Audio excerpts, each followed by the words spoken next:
So welcome everybody. This is the Mile 99 interview series. I'm your host, co-host Greg Larkin, and I'm here with Mike Turner and Jessica Harris. And we will be talking tonight to Sean Ranney. He is the race director of the Euchre Bar Massacre. And he's one of those people that, as sort of part of this series, like what we've been wanting to do is talk to some local ultra runners and race directors in some cases, find out just about some of these really amazing things that are going on in the Northern California area specifically, hear about their stories, what they're up to, how they're dealing with things during the pandemic, and just learn more about them. So welcome, Sean. We really appreciate you taking the time to sit down with us. Appreciate you having me on. This is quite an honor. Thanks.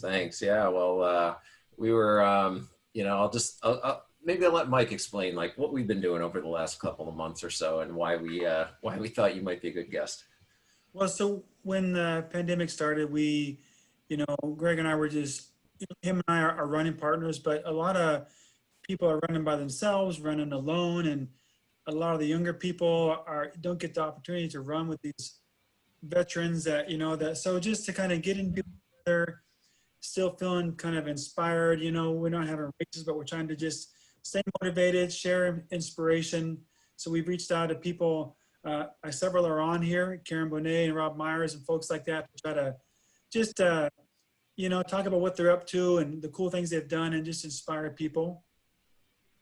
Absolutely. And so Mike and I have been spending a lot of time out in the North Fork, and I've gone on some other interesting expeditions. We've got Jim Kupfer on the line here as well, and we went on a little thing a few weeks ago, and so we've been doing a lot of exploring out there, and it's just been kind of like in our minds hearing about this thing called the Euchre Bar Massacre for a few years now, I guess. And I know people who have done it, and that's why Jim and we've got Scott on the line here tonight who have done it, and we just wanted to kind of like hear more about it, other things as well, but hear more about that race and what it's like to organize it, run it, and all of that. And also just kind of find out what your start in running was like. So maybe we'll start there. I mean, it sounded like you were a really big, like multi-sport athlete in school. Yeah, I grew up playing sports. I played soccer as a little kid. I played football all through high school, and played rugby quite a bit in college. I was bigger than I am now. I was a lineman, and I was a prop in rugby, if anybody knows that.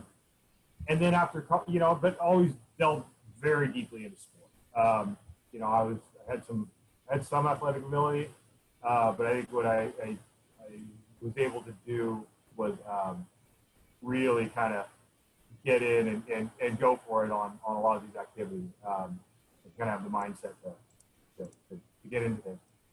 So after college, I dabbled in a few other sports. I got into sailboat racing, kind of because I was sweet on a girl, and then realized that her dad had a cool boat and wanted to hang out more with her dad than her.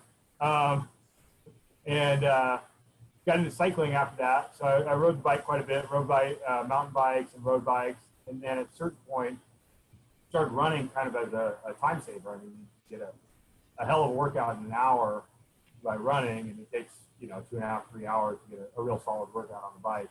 So I started running and really, really enjoyed it. I mean, it was all trails. I was living in Sonoma County at the time, going up in Armstrong Woods, and then a buddy of mine up here, I moved up to Sacramento, and a buddy of mine had this bib for run on the slide, and he said, hey, or he had this entry, and he heard his knee. He said, hey, do you want to run this thing? I said, sure, whatever. Never done anything like it. So I went out and ran this half marathon, and I finished in like 3 hours. And, and then you finish, and you're so excited. It's so great. It's so beautiful. And you look at the results, and you're like, oh, I beat that lady, and she had her great grandkids crewing for her. And I beat that guy, and I didn't even need the crutch that he had. And, you're so, your mind just goes crazy. And so it was just this great experience. And so I started delving way into the running, doing it all the time. I ran a 50K on New Year's of that year. Ran another one a couple months later, and not, fairly slow times. I think it was like 6.5, 7.5 hours. Mid-pack, back-to-pack type stuff, and just really enjoying it. And I spent all summer running around with this buddy of mine up in Tahoe, and later that year, and so I signed up for, I'd heard about Western States, and my mind at the time was like, oh, well, if I get a qualifier, I'll just run that next year. It'll be automatic. Which, as everybody knows, is completely true. And so I ran Dick Collins, and then I was kind of looking at, it was a few weeks before that, it was my birthday, and said, oh, I don't want to spend the next 8 months obsessing over this 100-miler. Maybe I'll just sign up for something and see what happens. So I signed up for Pinoti that year, which is the 100-miler out in Alabama, and ran Dick Collins. 3 weeks later, I was on a plane flying out to Alabama. Had my Alabama experience out there, and it went really well. And I was just hooked since then. And I really haven't. I mean, I've kind of lived my life, not going from sport to sport, but like I'll get into something and then kind of put it down and do something else. And for the last 10 years, 9 years, really it's been my full-time recreation, and just really, really enjoying it, and really loving the expanse of it, the expanse of the adventure that it gives. I mean, you can go everything from hiking out in the Sierra to running 5Ks, and you can do timed events on the track. You can do all sorts of different things, and it's still basically the same thing, and it's just whatever your enthusiasm takes you to at the time. So really, really enjoying the sport. And that's kind of where I came from. That's awesome. Yeah, I mean, Yeah. it sounds like when you get into something, like, you go deep with it, Yeah, I can do. Yeah. Yeah, totally. Which I know nobody else in the sport does either. Yeah, right. I mean, that is, yeah. I mean, I'm sort of, and I sometimes talk about this, or probably every week sometimes. Like, I draw some parallels to, when I was a bike racer. Like, I did that for 20 years, and like that was all I did, Yeah. And now I kind of just, I still have bikes and I like to ride them occasionally, but really I'm more interested in the trail running now. So Yeah. I can kind of get into that same mindset that I think that you have there. Yeah. I like getting back on the bike. It's fun. Yeah. And anybody who thinks a road bike is not exciting has not gone miles an hour down on a tire that big. So there's a lot of excitement there, but the trail running is just a lot simpler. Yeah. I mean, the thing that's been great is just being able to kind of like get out and see all kinds of different things that you might not normally see. I think that's been something that's been really like great for me, is just getting to these places, that you never would think about, or do you just discover new things? Like that's a real big part of it. Go ahead. That's one of the things that that what you just said, discovering things that you didn't know about, that really appeals to me.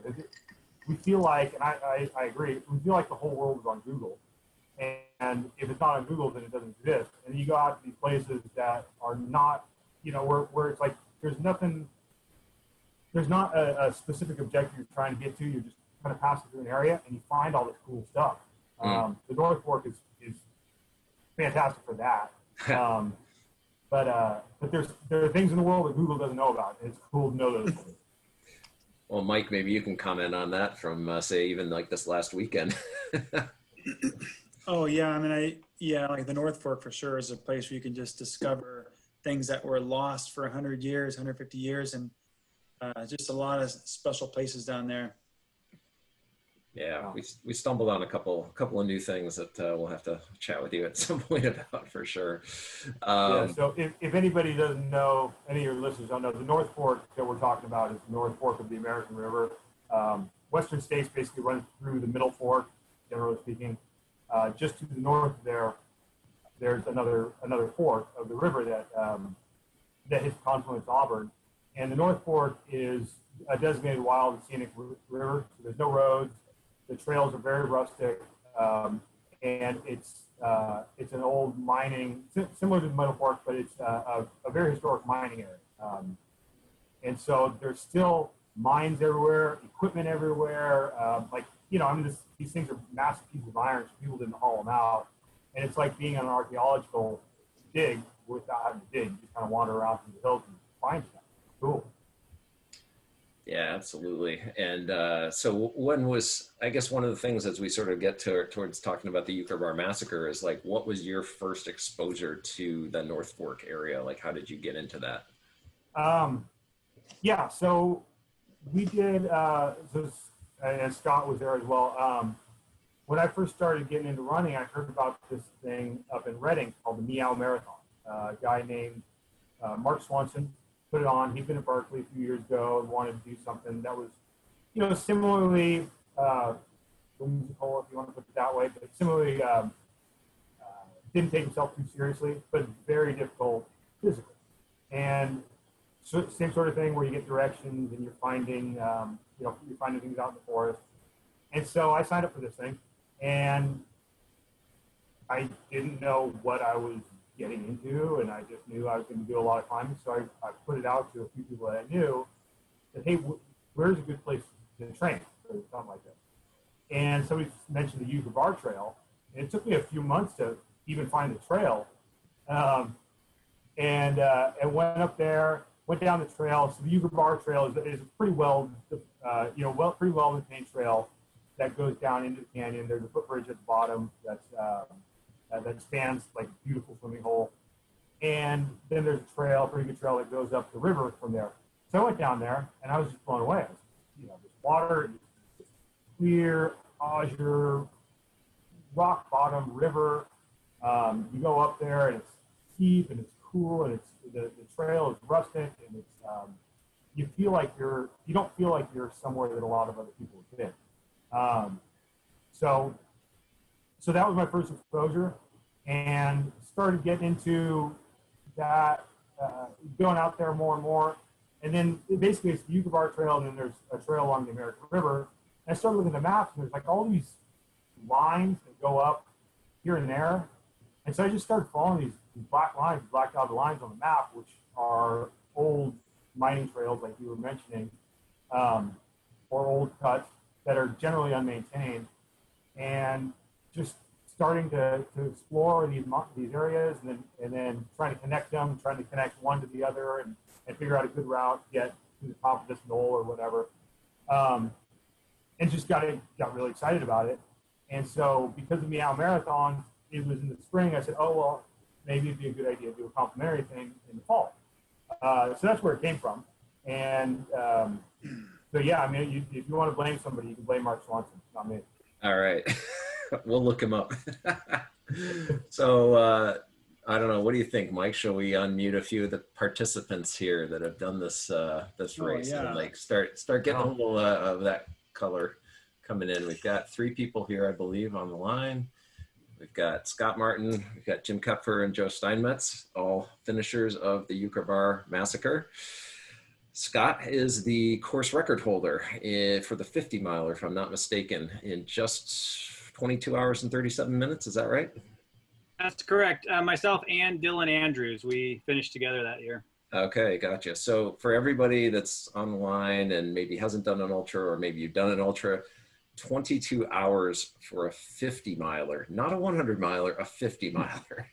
So and I'll give point us a little out set. that Scott and Dylan are the only people to ever crack 24 hours. Oh, okay, nice. So give us a little sense of what it's like to be in this race, Scott. Oh, wow. It's different every year. Every year we go down there, we wonder what Sean has in store for us. Similar to Sean's story when he went up to the Meow Marathons and didn't know what he was getting himself into, that's what it was like at EBM that first year. Those of us that went, you see it on paper, it looks steep, it looks fun, it's going to be tough. And then you get on the ground and you're like, oh, wow, this is like, it's so hard, and it takes so long to go through brush and navigate. And you're just dealing with so much with navigation and food and staying hydrated. So yeah, a lot of us were in over our heads that first year, and went back the next year. and same thing, didn't finish. And so it's been this kind of just saga, you know. I finished the third time, went back the next year, didn't finish again when I thought I could, and then he just keeps tweaking the course. And this last year, wow, Sean really went above and beyond and made lots of course changes, which I was very excited about because it was a lot of new stuff again for me to figure out and discover. And wow, lots of new opportunities to make horrible mistakes again. And almost like it was the first year again. Like, I don't know where I'm going. I don't know what I'm supposed to be doing. Where's that book? Just every year. It's just really exciting because, yeah, you're off trail. Not always sure that you're going the right way. When you get to a book, you know you're in the right spot. But between books, if it's a new area you haven't been in, you just don't really know. So like Sean was talking about, and you guys talking about the discovery, especially off trail and especially in the North Fork, there's mining stuff. It's just a lot of really cool stuff to see and discover out there. And it's beautiful. The canyon's beautiful. The water's beautiful. Over the years, I keep thinking more and more, maybe that's where my ashes are going to end up when I die in the North Fork. Cause I love that place. I love that canyon. I love the people that show up for the event. But yeah, you just don't really know what you're going to get when you show up for Sean's race there. Nice. Hey, real quick, what are the distances and what are the time allotments for on your course? Yeah, so we have two distances. We have a 25 and a 50. They're kind of nominal distances. So I qualify them as they might be nautical miles. But basically the 25 is 4 hills and the 50 is 8 hills. Is the format. The cutoffs there's a couple of cutoffs during the race. It's 3 hours a hill plus an hour, if that makes any sense. So like there's a cutoff in the 50, there's a cutoff after the third hill of 10 hours. So that's 3 times 3 plus 1. If you make and basically cutoffs are when you pass through the drop bags and the check-in. If you make the cutoffs, which sound very generous, but they're appropriate. If you get to the last cutoff, which is self-enforced, then you get as much time as you want to go really enjoy the last hill, which Scott can maybe describe Nun's Finger better than I can, but or Jim. It's steep. Enjoy is in air quotes, I'm sure, right? Yeah, there you go. The quotes. So those are cutoffs. It's 4 hills, 8 hills. Cutoffs are 3 hours plus an hour for each hill. And I will also clarify, because I think there might be misconceptions, that it's a specific route. It's not orienteering where you have to get from this point to this point, however you feel. You're not beelining. There's a couple areas where you have to take bearing and hold it, but generally speaking, there's backstops. So either you're going from a knoll down to the river, and if you're too high, you're not going to find a trail. If you're too low, you'll find a trail. If you're right on, you'll find a book. But it's not choose your own adventure. You have to follow this specific route. But there's no official course markings or anything. There's no course markings. What we do is similar to Barkley, put out books. I think last year there were like 12 or 13 books. And so you find them, so we describe them, and they're, again, it's not, or I try to put them in designated spots that are obvious. I know there's some grumbling that it's not perfect, but generally speaking, like they'll be at some sort of landmark. It's either the very top of the hill, either the very bottom of the hill. Sometimes there's like old cabins or some mining equipment or something like that, so that you're in the right spot to look for it. There are a few that are a little obscure, I'll admit, but generally speaking, I don't know. Maybe Scott, Jim, maybe you want to speak to that. How tough that is. You wanna jump in on that, Jim? In the spirit of the course, it wouldn't be fair to make finding the books too easy because everything else is so impossibly hard, and you might as well have to hunt a little bit for it. I've been frustrated a few times because you're at the site and you know it and you can't find it, and you know that time is clicking and you want to get moving, but you have to take time to see if you're reading the directions right, and see if dig around for the book or do something, maybe go inside a cave or look under some rocks. Sometimes it's pretty obvious where it is, and we've done it. If you've done it more than 1 year, you know where to look, but other times it's very frustrating. So it's just part of the experience that it wouldn't be the same if it was too easy. No doubt. And my Joe? goal, and I'll tell this to people, and I'm being serious, is that my goal is not to trick you. My goal is to be as straightforward as possible. The directions are straightforward, as straightforward as I can make them. I try to make the books in obvious spots where they're not going to get messed with. I mean, animals do get to them, and I don't want to have people out there finding them. But within those constraints, I try to make it as straightforward as possible. My goal is to get you tired but not lost. There are people that get both.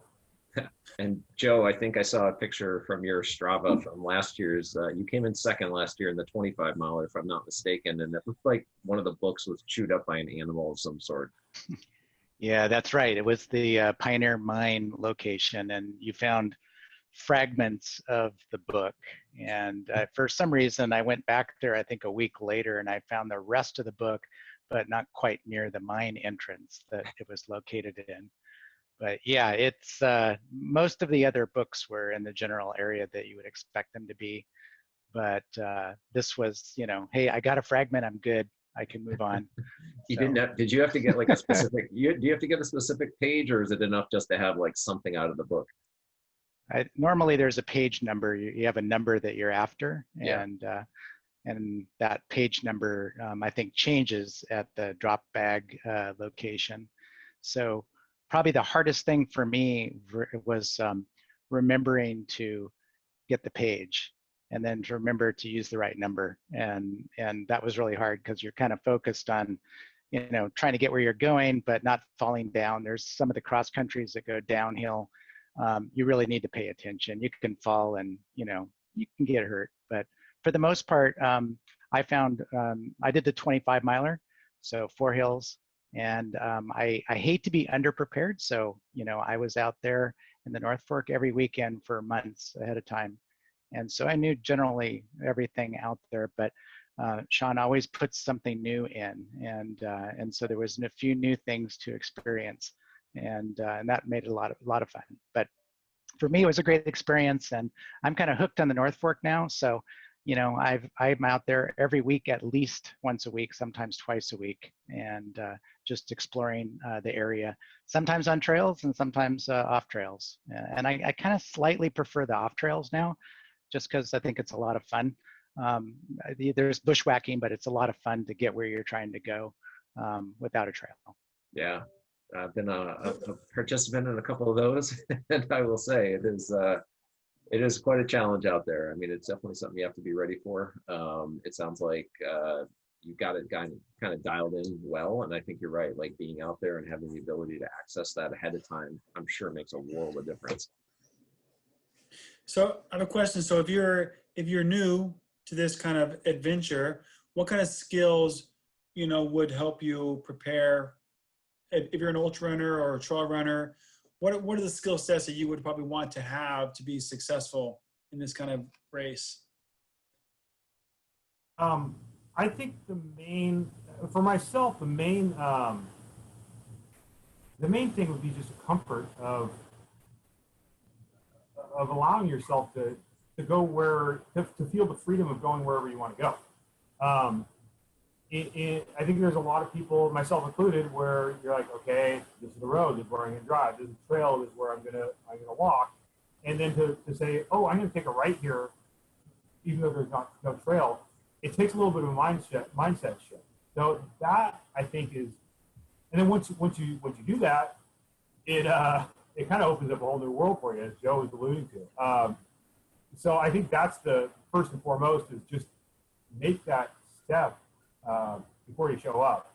I think secondly, being able to read a map, being able to at least locate yourself on a map is important, and kind of be able to read topos is a real good skill set.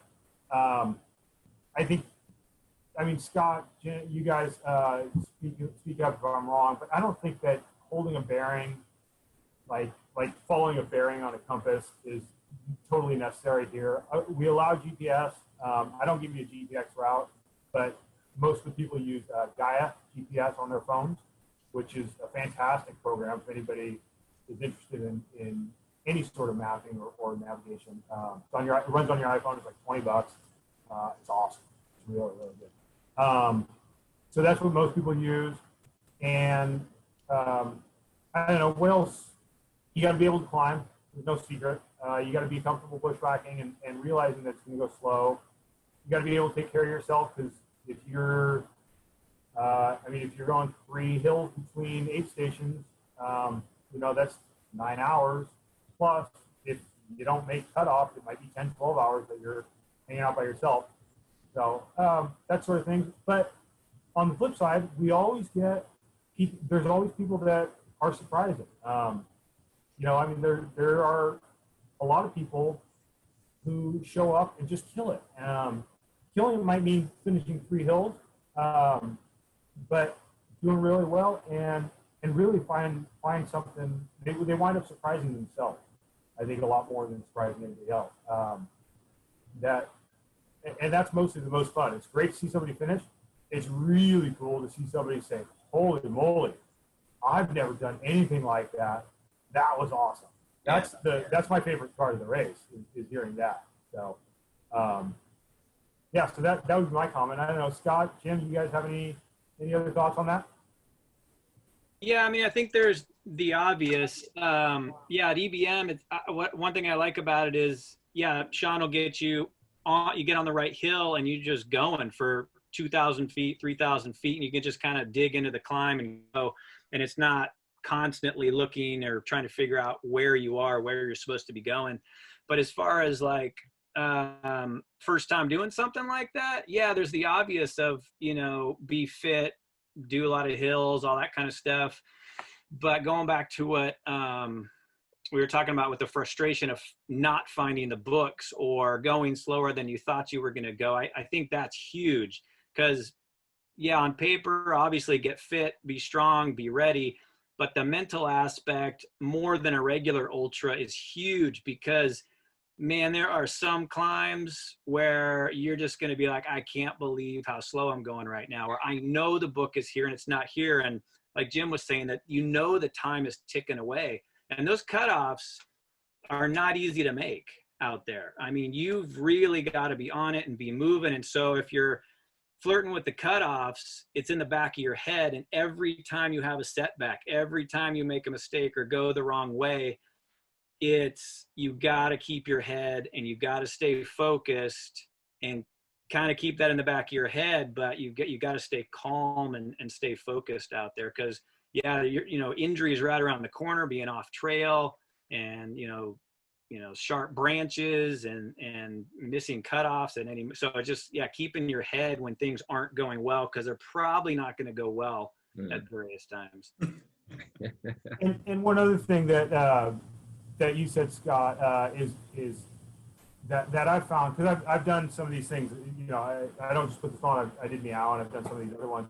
I really enjoy the fact that I just completely ignore the miles, because the miles are going to go slow. And so it's really nice to mentally say, okay, I only have one pass. I have to get to this next book. I have to get to this next point. And that's all you think about. And I think that having that mindset for myself has helped a lot, as opposed to saying, oh God, I'm going 2 miles an hour. This sucks. And remembering, wait, 2 miles an hour is just fine. It's okay. Just get to the book. That's all you got to do. So it breaks it down kind of automatically for you. Yep. John, did you have that mindset at Barkley too? Yeah, that really helped me at Barkley. So it was, it was just one. People talk about one step at a time. It's just one book at a time. So do you want to talk about that experience a little bit? You did the fun run, is that right? Yeah. So I was fortunate enough to get out there for 2 years. The first year I wound up getting hurt and wasn't able to suffer to my full potential. But second year, I was able to pull off a fun run. I had a real good time. Spent a lot of time with Johan Steen. I did about a lap and a half with him, who's really a fantastic guy. And it was one of those things where I remember being hard, and I remember being sleepy and slow and everything else, but I don't remember it being miserable. I mean, people talk about, oh, this is so miserable, this is, there's just torture, blah, blah, blah. And it wasn't. It was just fun. It felt like I was a kid playing in the hills. It was like a scavenger hunt. I was even when I was sad, I was happy and kind of giggly. Yeah, no, it was a real good experience. I think that also one neat aspect of running Barkley, instead of just hearing about it, is that there's a lot of beauty to the course. It's really a pretty area. Scott's been there, and he could probably say the same thing. But A, it's really, really pretty, and B, there's a lot of aspects to it that don't really get reported, that are kind of they're not photogenic, and they're not at places that he allows people to take pictures. So I mean, like for example, there's one spot called Mount Trashmore that he sends you like 300 feet up this hill where the locals dump their trash off the side of the road. And so he puts a book at the bottom in this old rusty barrel, and then you climb up this kind of hillside, and you got like diapers on your left, you got some dog carcass on your right, and which sounds horrendous. And at the time, it was just like, oh, lads, you're so funny. What are you doing? And you're kind of laughing about it. So that was my Barkley experience. Was one of feeling like I was a kid in the hills. Is the best way I could put it. Yeah. Well, I mean, I guess that really speaks to kind of like your mental outlook, you specifically, and then just us in general during these events that push ourselves. Yeah. And they push us to such limits that you feel like sometimes you're going to go over the edge. But like, have you ever had to cultivate that kind of mental positivity, or is that just like a natural thing that you've had in your life? I don't know. You can unmute my mom if you want to. No, I think it comes naturally. There are plenty of times that I get crabby as hell. So it's not an all the time, every day thing. So, and in a lot of these races, I've dropped from races just from not being mentally tough enough. I've dropped from races because I just wasn't having a good time. I'm not here to say I'm always, skipping around on these courses. But at Barkley, that especially that second year is one of the times that I was really enjoying myself. Yeah. Well, and plus I think it also speaks to what you're saying before about just that idea of like, oh, I can just adjust my mindset. I can take a right turn here. There's no trail, but I can do that. Like I can do these things. And I'm guessing for the other guys here on the call that have done like the Euchre Bar Massacre, I mean, any of you can answer, like, do you just have to get it in your heads like, I can just do this thing, and like I'm just going to take one step at a time and see where it goes, and that's it. Like, don't get yourself all worked up ahead of time. Like, how is that sort of, how have you prepared for that race in Scott, Jim, or Joe? Scott climbs about 100,000 feet every month. So.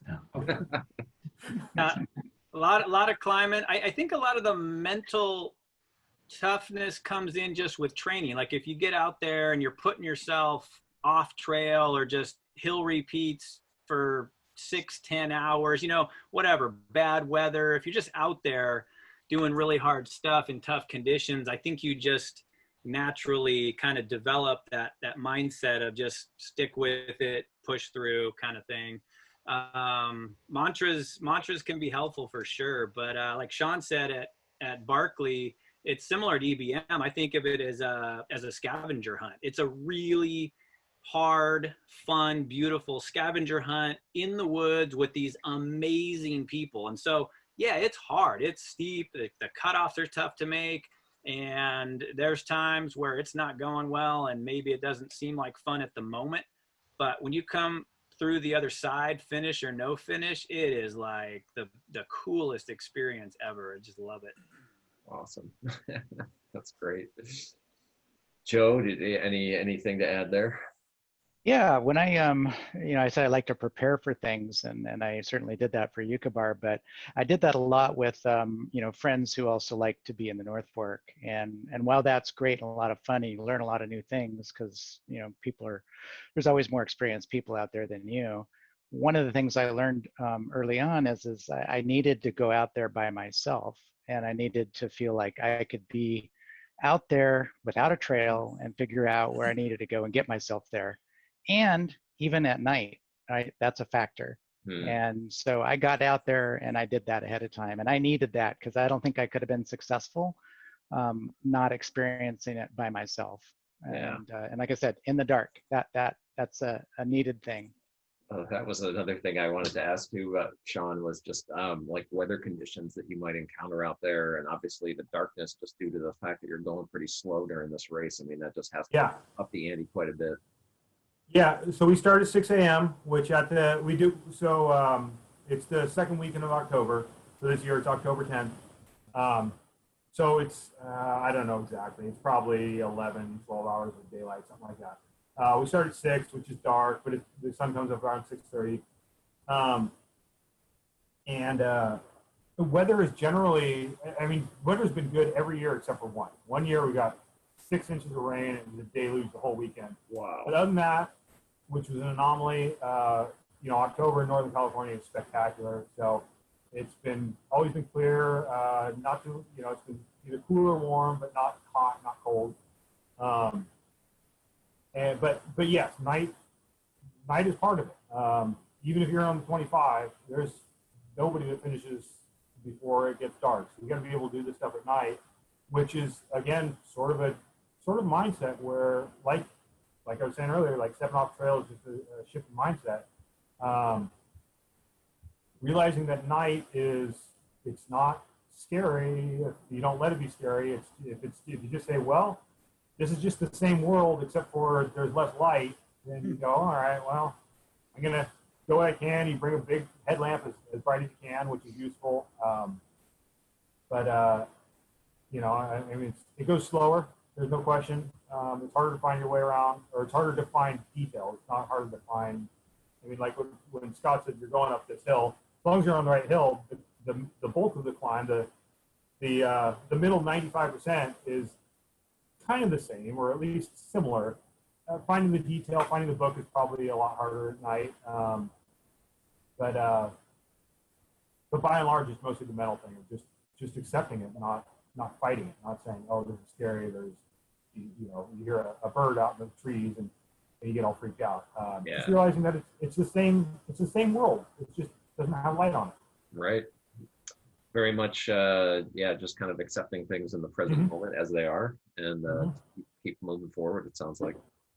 I think that would be, I've been out in the North Fork by myself, and it's creepy enough when you're by yourself. You hear something, and you're like, imagine that night. That's going to be a story.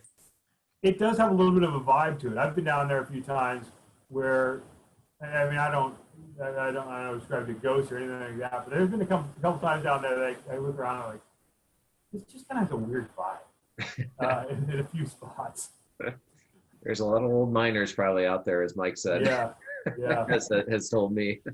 Yeah. Oh, and there's some graves out there too, so that adds to the feel, especially at night. Yeah, no doubt. Oh wow. Well, so any issues this year with the pandemic and the race that you know of? We're gonna hold the race. We're gonna make some adjustments. We always. I've always camped out the night before. I'm gonna put out the probably the beginning of September. Like, here's what it is. But what I'm thinking right now is we're not going to camp the night before. We'll probably, if somebody finishes the race, it's safer for them to go into their tent than it is for them to drive home at that point. So get that group out of the way. I'm changing. I've always had to start finish at one spot and then taking a bunch of drop bags out to another spot that's kind of midway in the course. And so I think this year what I'm going to do is have the start finish also be an area that you pass through. So everybody drives there. Their car is their aid station. So it's not a bunch of people handling a bunch of different bags. The start's going to be, I'm not sure if I'm going to stagger the 50 and 25 start. We'll have to see how many people actually show up. But yeah, I mean, we'll have masks at the start. I think once the start is on, everybody spreads out naturally. So I'm not too concerned about that. But we're making some accommodations. But by and large, it's going to be similar. I'm changing the course, with a different start. So Scott, you'll have some new areas to explore.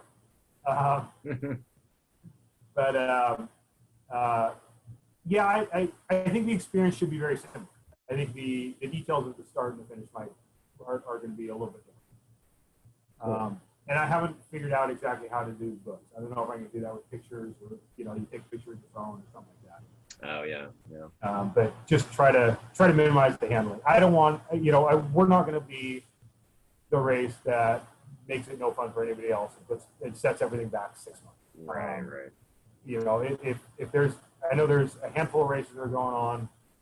I think everybody's making accommodations, and if there's an issue at one, it's going to set the whole thing back. So everybody's doing it, which I'm for, needs to do it correctly. So that's important to me, and I think important to everybody to show that. Yeah, absolutely. Yeah, and I mean, like you said, I mean, it's first of all, you're talking about a giant area out there. There's a minimal number of people. Everybody's going to be going at lots of different paces. It's going to spread out really quickly. So already you've kind of got an advantage over other types of races, it seems like. Yeah, it's a format that lends itself well to social distancing.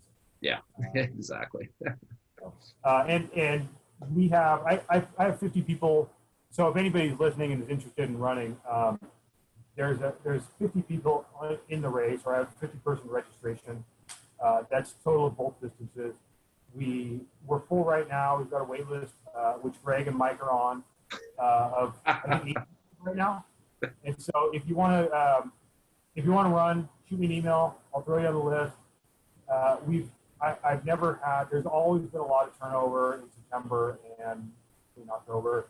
I've never had to turn anybody away who wants to run. So I hope this is not the year that happens. But we do cap it at 50 people. So we usually wind up with like 30 to 40. Okay, good to know. Nice. So if everybody send Sean an email, I'm sure There you you're all go. ready to get into this thing, get on the wait list. Let's come first serve. And I think whenever you put somebody on the entrant list, you send them a nice condolence letter. Is that right? You haven't been let in yet. Not yet. No, not me. I've seen some. So. I try to be a person, not a bot. Right. Yep. So anyway, it's something to look forward to. So switching gears a little bit.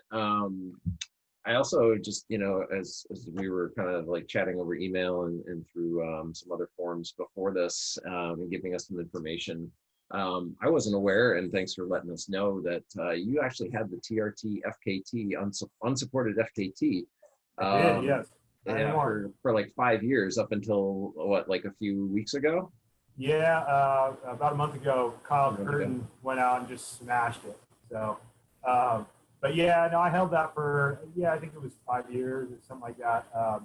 It was really fun to do that. I have a buddy of mine, Mike Tevitt, who was at Euchre Bar the first year, and he and I were both interested in it. He lives up in Tahoe, and we're both interested in it, talking about it and joking back and forth. So he went out.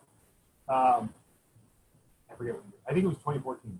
He went out on like the hottest weekend of the year and wound up resetting it and finished it. And and so he took like 6 hours off the time, which was amazing. And then I had, because we were both talking, I had plans to do it 2 weeks later. So I went out and was able to slip in, an hour or two, something like that, below him. So poor Mike Tevitt had it for like 2 weeks, and he wrote a great report. He's like, as I rate this, I'm probably losing it. I was like, ah, shit. All right.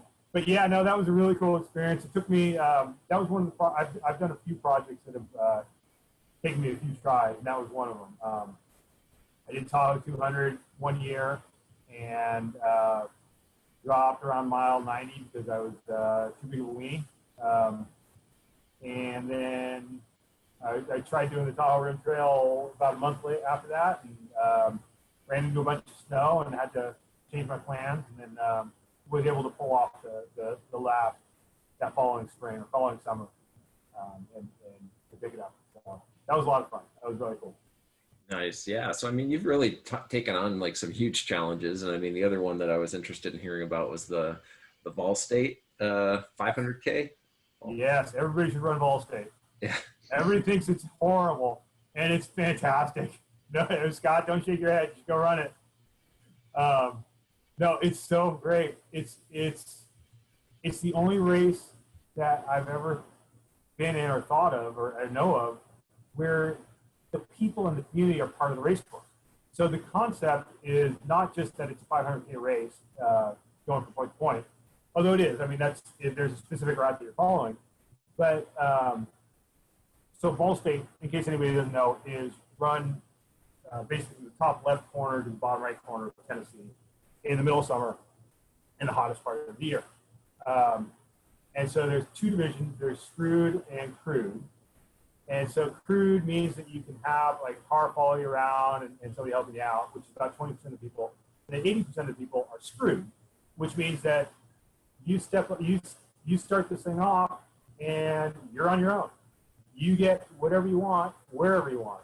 So you're running to these little tiny rural towns and you're working with these people.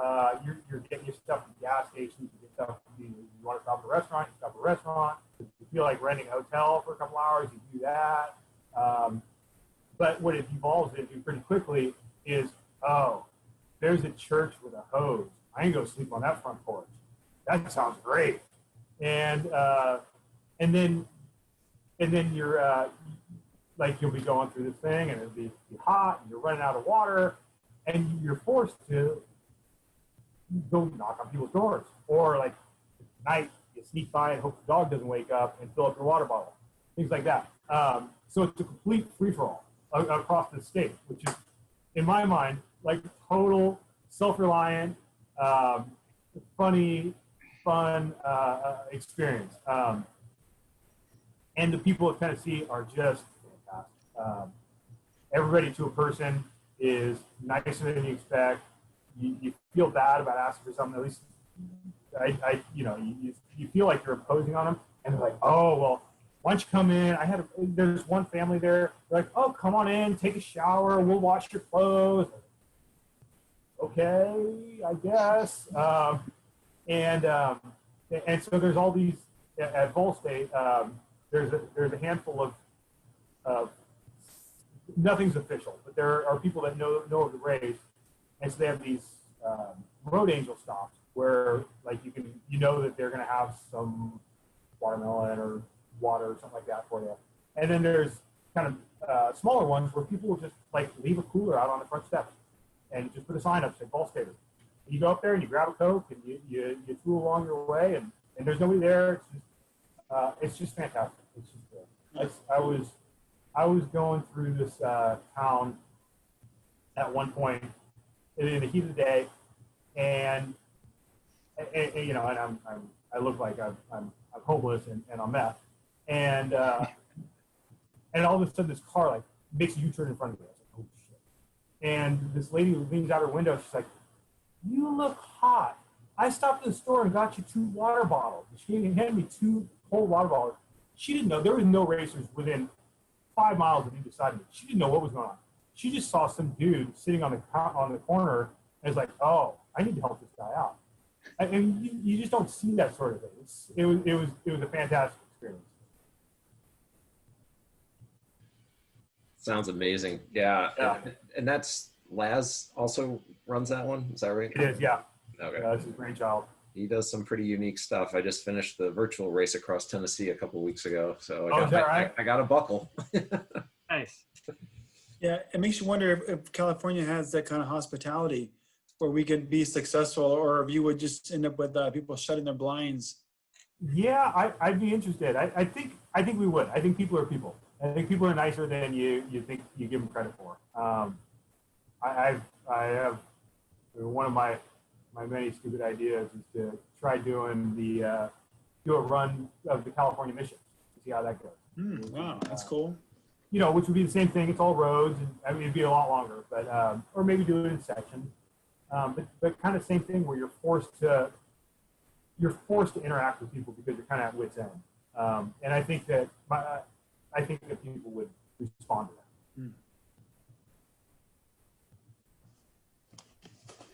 Well, how are we doing for audience questions? Is this a good time, Mike and Jessica? Oh, yeah.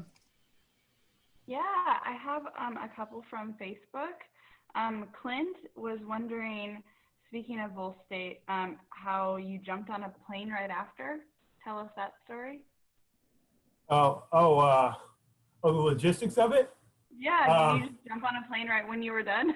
Yeah, so I was told I was the only person that's ever done it this way. So I flew into, what did I do? I flew into Nashville with my Vol State bag, which is about this big, my backpack, wearing a set of clothes that I bought at Goodwill, got an Uber to the start, and then left those clothes in a trash can, wore my race clothes across Tennessee, and then at the end, I stopped at the dollar store, bought a new set of clothes, and jumped on a plane in Atlanta. That's amazing.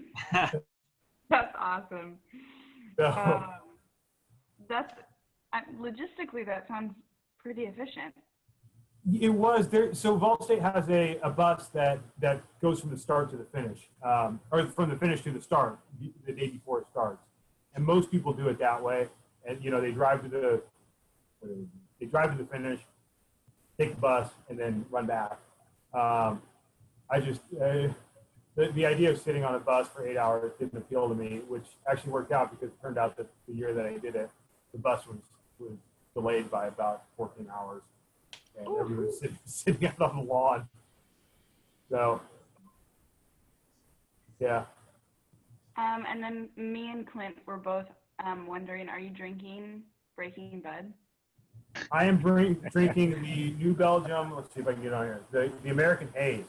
Oh, nice. I like that. That's yummy. The Voodoo Ranger. We were wrong. Also about Euchre Bar Massacre, have any women started and finished either the 25 or the 50? Yeah. Yep. Absolutely. We've had a number of women do really well. Patty Bailey and Annie Lee Rutledge have both finished the 25 the first year, sight unseen, which was incredible. We've had Susanna Bond. I think she's gotten 6 hills, if I remember right, in the 50 before she timed out. And if you know Susanna, she's quite the runner. So I think she has gone the farthest. Who else? Ginny LaForme comes out every year, and she always does very well. She gets 4+ hills, which is pretty impressive for I won't say her age, but it's more than 69-year-old lady. And Elizabeth, what's her name? Oh shoot, it's escaping me right now. But we have had a number of women. There's always a handful of women that come out every year, and that's the other thing that we should mention about the event is that people hook up with each other a lot. It's that people, you're kind of on your own, but being on your own, 4 eyes are better than 2, especially at night, or 6 eyes or whatever. So people wind up in little groups of 2 or 3 very frequently. I have a question, Jessica. Real quick. So you said sight unseen. Is there a local advantage, or really is it just a great more of just your personality and your ability to persevere, or is there a local advantage like going out there, like Joe spending his life out there? Is that an advantage? It is. I think the advantage is more if you've done the race before. So like Scott knows the way down from Government Springs, which is a pain in the ass, pretty well. I think if you got to Government Springs the first time, you're gonna have a lot tougher time getting down there. I hate Government Springs. But you've been up there, so you'll be set. Yeah. I know it pretty well because I've messed it up so many times. It's hard to get through. You know where not to go? Yeah. I only know where not to go. So that's the sort of thing is I think sight unseen meaning it was their first time racing, is what I meant. That's amazing. I have someone in the chat this question's, well, kind of for Joe and Scott, if you want to talk about any wildlife interactions you've had at Euchre Bar Massacre. The only wildlife that I had was in the dark, a nun's finger, and a collection of coyotes that were howling until they weren't, and then I was worried. And I saw little eyes off in the distance, and but I've been in that situation before, and I wasn't too worried. But that was probably the only encounter. I've not seen any bears. I've seen a lot of evidence of bears, but I've never run across a bear. I know when it's quiet, then there's a problem. You want to hear. You want to hear stuff. Yeah, the howling being, you can kind of tell how far away that is. It's when it stops that's the problem. So the first year I finished, my third year there after 2 DNFs, I had this just comedy of errors. I tore my arm open on a branch, and Sean patched me up, and then I lost my compass and, got lost. It was just like crazy. And then ended up being the only one left on the course, right? Like all the 25 milers had gone back and finished. I was the only 50-mile left on the course. Like nobody's out there. And then I'm going down this ridge from the second drop bags. And at some point I'm like, this doesn't look right. And I'm just like, I'm on a ridge. It must be right, right? I kept going over and over and over again. It doesn't look right. It must be right. It doesn't look right. It must be. I'm on a ridge. I didn't leave the ridge. So finally I just like, I got to stop and figure this out. So I stop, I look at my map, and I figure that what I did was I walked out on like a sub ridge. So like I'm still on a ridge, but I kind of left the main ridge. And I thought, okay, I need to go back to the main ridge. And so I figured out which direction to go to get back on the main ridge, which compass bearing to take to get back on it. And in the middle of the night, I'm the only one left on the, Sean's left the drop bags to go back to the finish. There's nobody out there. And I figure out, I think I need to go whatever compass bearing to get back on the main ridge. Middle of the night, I turn around to go that direction, and there's eyes looking at me like 15 feet away, like front set, like a predator, some kind of predatory feline or canine, right there when I turned around. And I was like, oh, hi. And as Sean knows, I was kind of pissed after 2 DNFs, and I tore my arm open, and I'm like, I am finishing this thing. And I was actually pissed at that thing. And I was like, you are not going to stop me. And I screamed at that thing at the top of my lungs in the middle of the night. Picture it, like 5,000 feet, dark ridge. I'm bleeding. My arm's bleeding. And I'm just like, ah! Like screaming at this thing because that's all I have. I have no weapons. I have no claws, nothing. I'm going to scream at it. This long blood curdling scream, and I just stopped and waited for its response. And in the dark, I just saw this calm, slow blink, like really calm and slow. And I went, oh, that didn't scare it at all. But I saw it slink away into the darkness, and off I went, looking over my shoulder a bunch. So that was my big encounter with wildlife. That's hilarious. That slow blink kills me. There's definitely wildlife out there, but I don't think they want anything more to do with us than we do with them. I've never encountered anything that doesn't turn around and leave. They're well fed. Snakes are idiots. Well, that's all I had for questions. What about you, Mike and Greg? I got a question. So I like topo maps, and a lot of them mentioned are not on any maps that I have seen. So these names you guys have, are they local names? Because I've not seen any of these names. They're not on the official map. They're on the official Euchre Bar map. Are they? Okay, they're all local names. You guys, what are some of the crazy names? Let's see. We have. I think the first one I came up with was Ebenezer's Highway. So that goes. So I had just come down from Pioneer Mine, which was a total, I'll say disaster, and just completely overgrown. And then I went up this hillside, and it was just incredibly steep, but there wasn't any brush. And so I was like, oh, this is amazing. This is like being on a highway. And I was going up to Humbug Ridge. So I said, oh, This is Ebenezer's Highway. And so that's where that name came from, which we've now shifted it to the other side of the hill, so it's Ebenezer's Byway. What other names are there? There's the Nun's Finger, which came about because I was walking in Yosemite with my wife, and we were talking about climbing names, and I was trying to impress her and tell her, you know, everybody makes up their own names for these routes that they do the first time. There's Devil's, you know, the Devil's Backbone, there's the Nun's Finger, and there's, you know, whatever else. And she goes, there's no Nun's Finger. There's got to be a Nun's Finger somewhere. And I went back and I looked it up and I couldn't find one, so I made one. So I'm right. What else is there? There's the Idiot's Gambit, which just sounds cool. There's Bullshit Alley, which I came up with while running some other race, saying this should just be called Bullshit Alley. You know, things like that. Awesome. Yeah. I actually have a last minute question from my friend David. Oh, you know what? It looks like he logged off. Never mind. Okay. Back on, I'll get him. I think we got through all the audience questions there. It looks like, and we're about at the hour mark, which is good. So appreciate everybody showing up. Sean, just really want to thank you for joining us. Scott, Jim, Joe as well, just giving us that local flavor of the race. As Sean mentioned, Mike and I have put our names on the wait list. We will anxiously await our acceptance if it happens. And it sounds like It'll happen, don't worry. It will Get scared. sounds like based on Joe's experience, we should get out there like, as much as we humanly can.